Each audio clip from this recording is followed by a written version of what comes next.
I always knew when I married, I always knew my husband didn't feel about church like I did. But over the years, it became apparent. I realized that we were not growing closer together. What I realized is we were going further apart, and I didn't know how to fix it. And so in 1998, he served me with divorce papers. Over the next year and a half, there was this constant battle within me, this driving passion within me to fix my marriage. In the meantime, my husband wasn't. He wanted out. He was waiting for me to come to a point that I could accept it. It was a beautiful sunny day. Came home at lunch to check on my daughter, to be met at the door, and she said, "Mom, I'm going to go live with Dad."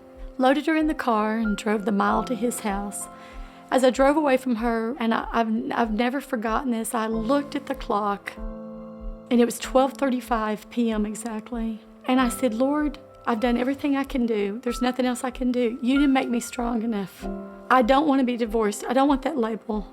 And I don't want my children to choose where they're going to live." I knew in that moment I was the problem. If I was not in the situation, then everything would be fine.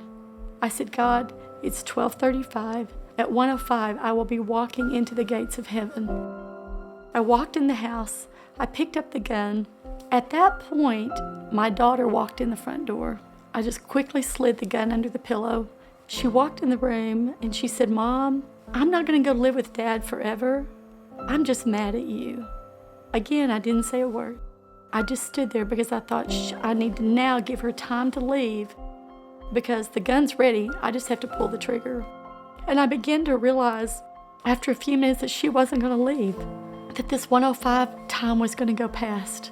She said, "Mom, yesterday when I was in counseling, this is what I told them I would say to you if it was the last 30 seconds of your life.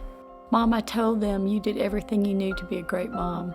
I told them how you gave up your own time. I told them what a wonderful mom you had always been. We never talked about what was really going on. I didn't tell her what I had been getting ready to do." But in that moment, God was teaching me a bigger story.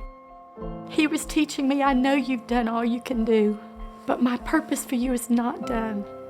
I have a bigger purpose." 15 years later, both of my children and their spouses and their children are serving the Lord, and they're seeking Him with all their heart. It was not in vain. God saved my entire family that day.